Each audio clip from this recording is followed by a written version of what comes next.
Hello, everyone. Listen and speak together. Welcome to the Mrs. English Interactive Podcast. So, I was telling this guy at the gym yesterday, I said, look, if I was you, I'd probably focus more on the cardio and less on the... If you were him, Hugo. Wait, what? If I were you. Technically speaking, you are describing a state that is contrary to fact. You are not him. Therefore, the indicative was is logically insufficient. You require the subjunctive. See? This is it. This is exactly what we're talking about today. I'm trying to give my gym bro some solid advice, and the grammar police, the structure specialist, pulls me over for a broken verb. I prefer linguistic guardian, if you please. Whatever you call it, it's the trap door of English. You're walking along, feeling confident, and then, bam, you fall into the subjunctive hole. It is indeed one of the most significant friction points for our community. Well, let's get into it. Welcome back to the show, everyone. Today, we are tackling the beast. We're talking about the multiverse rule of English. Precisely. Today's deep dive is titled The Subjunctive Multiverse, Why Beyoncé is Right and Your Textbook Might Be Wrong. Hello to our wonderful Mrs. English Interactive community. I'm Maria, your structure specialist. And I'm Hugo, your communication coach. And if you've ever felt like your English is a bit robotic, like you're reading from a manual instead of just living in the language, you are in the right place. Most of you watching are what we call stuck intermediates. You've mastered the past, the present, and the future. You know how to order a coffee and write an email. But when it comes to expressing dreams, hypothetical scenarios, or intense suggestions, you feel a certain phonological and structural friction. Friction. That's a fancy Maria word for it feels like sandpaper in my brain. It is a perfectly descriptive term, Hugo. But you're right. The subjunctive mood is where logic and intuition often go to war. Here's the thing. The subjunctive isn't just a rule. It's a vibe. In fact, Maria, why don't you give them the professor definition first, and then I'll translate it into human? Very well. Technically, the subjunctive is a grammatical mood. It is not a tense, though it often borrows the forms of the past tense. Its primary function is to express irrealness, situations that do not exist in the physical world. This includes wishes, possibilities, requirements, and conditions that are contrary to fact. Translation time. When Maria says mood, just think the vibe of the sentence. When she says subjunctive, think the multiverse. The multiverse? Do explain. Okay, so you know Marvel movies, right? You've got Earth 606, which is regular Earth. That's the indicative mood. It's for facts. I am Hugo. It is raining. I ate a sandwich. That's regular Earth. And the subjunctive? That's Earth 2. It's the alternate timeline. It's the what-if world. Whenever you step out of reality and into a dream, a wish, or a what-if scenario, you have to change your suit. You switch from the was suit to the were suit. That is actually an excellent analogy. In the history of the English language, the subjunctive was once a very rich and complex system. In Old English, we had distinct endings for almost everything. But over the centuries, we have experienced what linguists call morphological syncretism. Whoa. Morpho what? My apologies. Syncretism. It just means that different grammatical forms have merged into one. For most verbs, the subjunctive now looks exactly like the past tense. I ran in the past looks the same as if I ran in a hypothetical. So it's a ghost. Exactly. Except for the verb to be. That is where the ghost becomes visible. On regular Earth, we say, I was. But on Earth 2, the hypothetical world, we must use were for everyone. I were, you were, he were, she were. And that is where the stuck intermediate learner gets terrified. Because their brain has been trained for years to say he was or I was.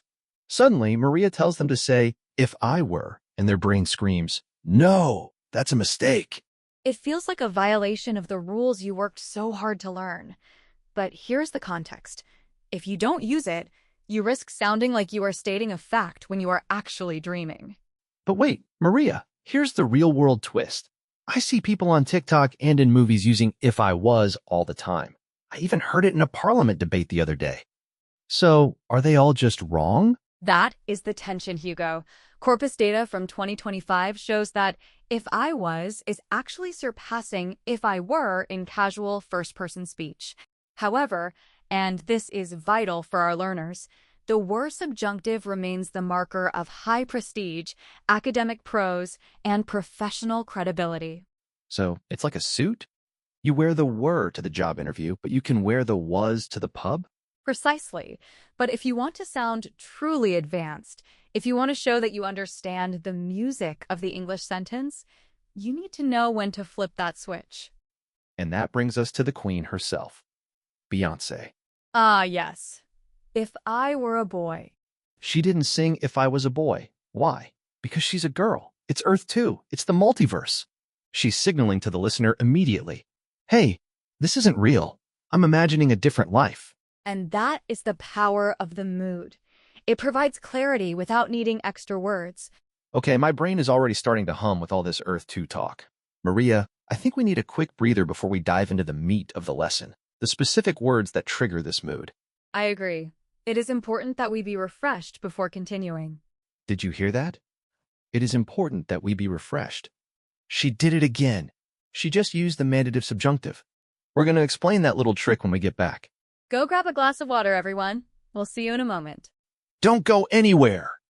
And we are back. Welcome back to the second dimension, or Earth 2, as we're calling it today. If you're just joining us, we're deep in the weeds of the subjunctive mood. Welcome back indeed. In our previous segment, we established that the subjunctive is the mood of unreality. It's how we signal that we are stepping out of the world of facts and into the world of what if. But now, we're getting into the meat, the part where your brain is going to try and tell you that I'm wrong, even though Maria is the one with the degree. I promise I won't lead them astray, Hugo. Today, we are focusing on the most active form of this mood in modern English, the mandative subjunctive. Translation: the command rule. Precisely. The mandative subjunctive occurs in subordinate clauses, Helper sentences. following what linguists call suasive expressions. These are verbs or adjectives that express a requirement, a suggestion, a desire, or a necessity. Think of it like a suggestion box or a bossy boss. Whenever you use words like suggest, insist, demand, or recommend, you are triggering this rule. We have a very useful acronym for these verbs, cows raid. Cows raid? Like cows raiding a farm? It's a mnemonic device, Hugo. COWSRAID. Command, order, wish, suggest, recommend, ask, insist, and demand. Okay, I like it. Cows raid. But here's the kicker, everyone. This is where it gets weird. When you use one of those bossy words, the verb that follows must be in the bare infinitive. Exactly. The bare infinitive. Translation: the naked verb. No, to, knowing, and this is the one that kills everyone. No S at the end, even for he, she, or it. This is a significant phonological and morphological friction point. For years, as an intermediate learner, you have trained your brain to remember subject-verb agreement. You've practiced saying, he walks, she runs, it sleeps. But in the subjunctive multiverse, that S is strictly forbidden. It feels naked. It feels wrong. If I say, I suggest he go to the gym, my brain is screaming, Hugo, you forgot the S. It should be, he goes. And that is why you are a stuck intermediate. You are applying the rules of regular Earth to the multiverse. On regular Earth, he goes is a fact. But if I say, I suggest he go, I am not stating a fact. I am proposing a possibility. Because the action hasn't happened yet, and it might never happen, the verb stays in its most basic, pure, naked form. Let's look at another one. Maria, give them a formal one. Very well. It is essential that the candidate be present for the interview. Oh, that be just sounds so fancy. Most of my students would say it is essential that the candidate is present. And on regular Earth, the candidate is present is a fact, but the word essential is an adjective of importance, part of our IN-ICE acronym. Important, necessary, imperative, crucial, and essential. These adjectives also trigger the naked verb. So, if I use an in-ice word, I have to use the naked verb. It's crucial he stay, not he stays. It's important she have the files, not she has. Precisely. Now, Hugo, I have to mention a bit of a linguistic civil war happening here. Ooh, drama. Tell me. Well, as we mentioned, the subjunctive is actually making a comeback in British English because of American influence. For a long time, British speakers preferred using what we call a modal auxiliary, A helper word. like should. So a Londoner might say, I suggest that he should go. But in American English and increasingly in global business English, we drop the should and just use the naked verb, I suggest he go. So, the Americans are being more efficient? In this case, yes, they are returning to an older, more pure subjunctive form. But for the learner, this creates a choice. Do you use the should to feel safer, or do you use the naked verb to sound more authoritative and precise? Here's my communication coach take. If you're writing a high-level email to a CEO or a legal document, use the Maria-style naked verb. I demand he explain himself. It sounds powerful. It sounds like you know exactly what you're doing. And what about casual settings, Hugo? Honestly, in the real world, if you say, I suggest he goes, nobody is going to stop the conversation. They'll understand you perfectly.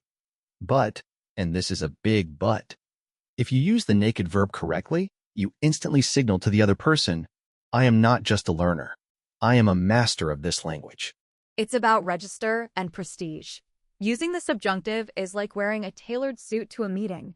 You don't have to wear it to be understood, but it changes how people perceive your message. Okay, so we've got cows rate for verbs and inis for adjectives. But wait, Maria, what about the negative? This is where I always see people trip up. Ah, the negative subjunctive. It is remarkably simple, yet it feels incredibly strange. In the subjunctive, we do not use do periphrasis. The do helper. Stop using Maria words. My apologies. We don't use do, does, or did. We simply put the word not directly in front of the naked verb. Wait, so instead of, I suggest he doesn't go, it's, I suggest he not go. I suggest he not go. That sounds like something out of a Shakespeare play. But it is the standard for formal English in 2026. It is important that you not be late, not that you aren't late. Okay, my head is spinning a little. We've got naked verbs, no S, no do helpers, and cows raiding farms. Maria, I think we need to show them how this actually looks in a real-world test before their brains melt. A wise suggestion. I suggest that we take a short break before our final segment. Did you catch that? I suggest that we take a break. She's practicing what she preaches. Always. Go ahead and stretch your legs, everyone. When we come back, Hugo is going to lead us through a real-world application, and I'll be here to keep him, and you, strictly on track. See you in 5. All right, the time for theory is over. We've talked about the multiverse, we've looked at the naked verbs, and we've avoided Maria's cows raid. Now it's time for the real-world test. I am ready and waiting, Hugo. I have my red pen, metaphorically speaking, ready to grade your application of these rules. Oh, I know you do. Welcome back, everyone. We are in the final lap of our deep dive into the subjunctive. If you're a stuck intermediate who is tired of sounding like an AI from 2010, this is the most important part of the episode. Indeed. This is where we move from understanding the pattern to possessing the pattern inventory. Which for everyone watching just means your personal phrase library. It's the set of templates you can pull out of your brain without having to think. Precisely. So, Hugo, set the stage for our first scenario. Scenario 1. You are in a high-stakes meeting at work. You're talking to your boss, Sarah. You need a specific report by Friday, or the whole project is going to tank. You want to sound professional, authoritative, but not like you're screaming at her. Maria, what's the Maria-style move? In a professional context, I would utilize the mandative subjunctive to signal the importance of the requirement. I would say, Sarah, it is essential that the report be on my desk by Friday morning. Did you hear it? Essential that the report be. Not is, not will be. Just be. It sounds like a gavel hitting a desk in a courtroom. It's final. It's precise. And what is the communication coach alternative, Hugo? See, if I'm just chatting with Sarah and we're cool, I might say, Sarah, I really need that report by Friday. But if I want to level up and show her I'm ready for that promotion, I use the subjunctive. It shows I have a handle on the higher level registers of English. And what if Sarah says, oh, I'm not sure if I can do that? Then I'd double down. I'd say, I strongly recommend that you find a way to make it happen. No S on find. Just pure naked verb. Maria, how's my grade? An A minus. You used the bare infinitive perfectly. A minus? What do I have to do to get an A? You must explain why you didn't say finds. Because we're on Earth too. Sarah hasn't found the time yet. It's a requirement, not a fact. It's a possibility in a subordinate clause. A helper sentence, Hugo. Right. A helper sentence triggered by a bossy word. Scenario 2. This is the one everyone messes up. You're at a party and you're talking about a dream job. You say, man, if I was the CEO of this company, I'd give everyone free pizza on Fridays. If I were the CEO, Hugo. I knew you were going to do that. But Maria, I'm at a party. If I say if I were while holding a slice of pizza, do I sound like a snob? That is the threshold of awkwardness we often discuss. In a very casual setting, if I was is increasingly common and acceptable. However, for an English learner, using if I were is a safety net. It proves you aren't making a mistake. You are making a choice. That's a big distinction. If you say if I was, people might think you don't know the rule. If you say if I were, you're showing you're a master of the music of the sentence, the intonation and rhythm that makes you sound fluent. And don't forget the Beyoncé rule. If I were a boy. It's an impossible, hypothetical situation. When you use were, you are immediately telling the listener, I am dreaming right now. Don't take this as a fact. It's the alternate timeline marker. Okay, Maria, give them a real trapdoor mistake. Something you hear all the time. Certainly.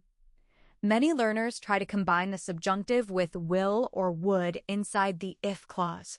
For example, if I would be you. Wrong. That's like trying to wear two hats at the same time. Correct. You cannot have two indicators of unreality in the same clause. The were already does the work of the would. So it is simply, if I were you, I would go. Before we wrap up, we have to talk about the ghosts in the language. You mean the formulaic subjunctive? Yep, the frozen phrases. These are expressions that have been stuck in the English language for hundreds of years. They don't follow modern rules, but we still use them every single day. Common examples include God save the king, heaven forbid, and my personal favorite for debates, be that as it may. Be that as it may is a power move. It basically means, okay, maybe you're right, but it doesn't change my mind. Or, suffice it to say. Translation. It's enough to say. You use these phrases to sound incredibly sophisticated without actually having to build a complex sentence from scratch. They are prepackaged fluency. Precisely. They are frozen because they use the subjunctive form, like be or save, even though we don't use that form in regular sentences anymore. All right, my brain is officially full. Maria, give them the text message summary before we head out. Here is your TLDR for the subjunctive multiverse. If it's a dream or a what if, use were. If it's a command or suggestion, drop the S. When in doubt, go with the were suit for maximum prestige. Done. Beautifully summarized, Hugo. Thank you all so much for joining us for this deep dive. We know the subjunctive can feel like a sound block that's hard to move, but with practice, it becomes part of your natural flow. Remember, mistakes are just data points on your journey to fluency. Don't be afraid to step into Earth, too. If you enjoyed this episode, make sure to hit that like button, subscribe, and tell us in the comments. If you were a billionaire, what's the first thing you would buy? We look forward to reading your hypothetical scenarios. We will see you next time on Mrs. English Interactive Podcast. Keep connecting. And keep structured. Goodbye.